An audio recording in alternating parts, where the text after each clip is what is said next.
BNP যে note of ডিসেন্টগুলো দিয়েছে, আমরা তো এই বিএনপির নোট অফ ডিসেন্টের সাথে একমত হই নাই। এটা নিয়ে তো আলোচনা, আপনার ঐকমত্য কমিশনে লম্বা আলোচনা হয়েছে, বিএনপির অঙ্গীকার থেকে বিএনপি সরে আসছে। মুজিবুর রহমান মঞ্জু, দীর্ঘদিন আসলে আমরা বাংলাদেশে দেখেছি যে বিরোধী রাজনৈতিক দলগুলো নানান সময়ে সরকারি রাজনৈতিক দলকে চাপের মুখে রাখার জন্য নানান রকমের হুমকি কিংবা রাজপথে নামার এক ধরনের বক্তব্য দিয়ে থাকে। এবারে আমরা দেখতে পেলাম যে খোদ বিএনপি আসলে বিরোধী রাজনৈতিক দল বিএনপির বিরুদ্ধে যেই বক্তব্যগুলো দিচ্ছে, বিশেষ করে জুলাই সনদ ইস্যুকে ঘিরে বা সংস্কারকে ঘিরে, সেগুলোকে অপপ্রচার বলে তারা বলছেন এই অপপ্রচারের বিরুদ্ধে বিএনপি মাঠে নামবে।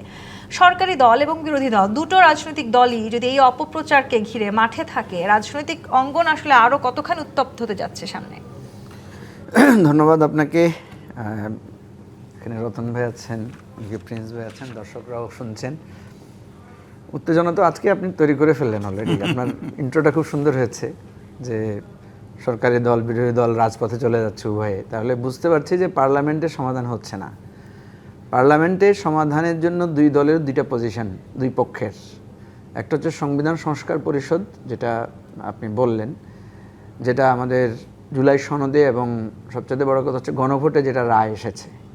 গণভোটে আমরা যেই মানে মানে ভোটারদের কাছে যেই প্রস্তাবনাটা দেওয়া হয়েছে, সেখানে কিন্তু বলা ছিল যে জুলাই বাস্তবায়ন আদেশকে আপনি সমর্থন করেন কিনা, আর আপনার এই নিম্নোক্ত বিষয়ে আপনার মতামত কী। ঈদ আসবে, সাথে ক্যাশব্যাকও আসবে। নিজের বা প্রিয়জনের জন্য কেনাকাটায় এবারও নগদ পেমেন্টে পাচ্ছেন দারুণ ক্যাশব্যাক। তাই যাই কিনুন, পেমেন্ট করুন নগদে। আমরা মনে করছি যে জুলাই বাস্তবায়ন আদেশ যেটা হয়েছে, এটা রাষ্ট্রপতির আদেশ এবং গণভোটে জনগণের রায়ের মধ্য দিয়ে এটার একটা স্ট্যাটাস তৈরি হয়েছে, এটা একটা বাধ্যবাধকতা তৈরি হয়েছে। এখন বিএনপি সেটা না করে, বিএনপি যে প্রপোজিশনে যাচ্ছে যে 17 সদস্য বিশিষ্ট মেম্বার দিয়ে তারা একটা সংবিধান সংশোধন কমিটি করার, এটা আমি মনে করি বিএনপির অঙ্গীকার থেকে বিএনপি সরে আসছে। এখন দেখেন, এটা নিয়ে অনেক তর্ক বিতর্ক, যুক্তিতর্ক আমরা করতে পারবো।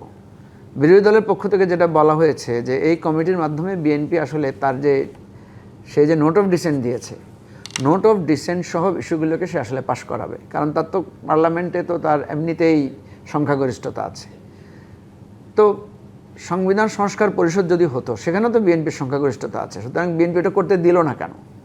বিএনপি যদি সেটা করতে দিত, একই কথা, একই আলোচনায় তো সেখানে হতো।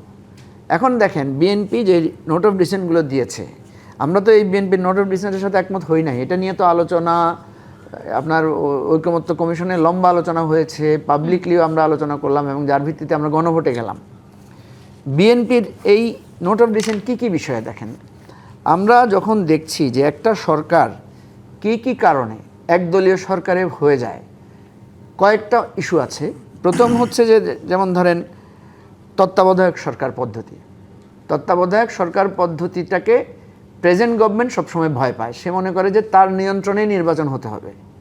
তাহলে বিএনপি কি চায়? বিএনপি কি তার নিয়ন্ত্রিত একটা নির্বাচন কমিশন চায়? তার নিয়ন্ত্রিত, তার মনোনীত বা তার ডিজাইনকৃত একটা তত্ত্বাবধায়ক সরকার চায়? নিশ্চয়ই বিএনপি বলবে যে চাই না। তো আপনারা যদি না চান, তাইলে নির্বাচন কমিশন নিয়োগের ব্যাপারে আপনাদের আপত্তি কেন? আপনারা কেন সেখানে ইয়াকে দিতে চান? আপনাদের নোট অফ ডিসেন্টটা কেন দিয়েছেন? দ্বিতীয় হচ্ছে যে আপনারা এরপরে ধরেন আমরা আদালতের উপর নির্ভরশীল হই, ঠিক আছে? আমরা সবসময় বলেছি বিচার বিভাগের স্বাধীনতা চাই। বিচার বিভাগ যদি স্বাধীন থাকে, তাহলে সরকার এক ধরনের দায়বদ্ধতার মধ্যে থাকে। তো বিএনপি বলছে বিচার বিভাগের স্বাধীনতা চায়, কিন্তু আমরা যখন স্বাধীন বিচার বিভাগের প্রসঙ্গে নিয়োগ প্রক্রিয়ায় সুপ্রিম জুডিশিয়াল অ্যাপয়েন্টমেন্ট কমিটির কথা প্রস্তাব এসেছে বা অধ্যাদেশের মাধ্যমে একটা স্বাধীন বিচার সচিবালয়ের কথা আসছে, বিএনপি সেখানে সেটাকে আইনে পরিণত করছে না, করে নাই অলরেডি। 3 নম্বর হচ্ছে দুদক। দুদকটা হচ্ছে এমন একটা প্রতিষ্ঠান যে বিএনপিকে আপনি যদি এখন জিজ্ঞেস করেন যে ভাই আপনারা কি দুদক, আপনাদের নিয়ন্ত্রিত দুদক চান না দুদক স্বাধীনভাবে কাজ করবেন সেটা চান, দেখবেন বিএনপির 31 দফায় বলা আছে তারা স্বাধীন দুদক চায়। তো স্বাধীন দুদক যদি চান, তাহলে দুদক কমিশনটা একটা কমিটির মাধ্যমে হোক, সেটার সাথে আপনি একমত না কেন? আপনি এখন ঠিক যে আলোচনাগুলো করছেন, বিএনপির তরফ থেকে আবার বলা হচ্ছে তারা এই আলোচনাগুলো এই কমিটির মাধ্যমে করতে চান এবং তারা এই আলোচনাগুলো তো আরো বেশি ভালো কোনো আসলে সমাধানে পৌঁছাতে চান। ওনারা যদি ভালো কোনো সমাধান দেন, কোনো অসুবিধা তো নাই। জনগণ তো অত বোকা না, জনগণ তো দেখবে। জনগণ যদি দেখে যে ওনারা একটা ভালো সমাধান দিয়েছেন, আমরা বিরোধিতা করছি, তখন তো জনগণ আমাদের বিরুদ্ধেই থাকবে। আমার কথা হচ্ছে কথা অত্যন্ত স্পষ্ট। বিএনপির এখন ক্ষমতা আছে, 2/3 মেজরিটি আছে, বিএনপি এইটার বলে যে কোনো কিছু করতে পারবে। ইভেন সংবিধান বদলে নতুন সংবিধান অনেক কিছু করতে পারবে, একেবারে পারবে না এমন কিছু নাই। এখন কথা হচ্ছে যে আমরা মূল কথায় যেটা আসি সেটা হচ্ছে কয়েকটা জিনিস বিএনপির সাথে।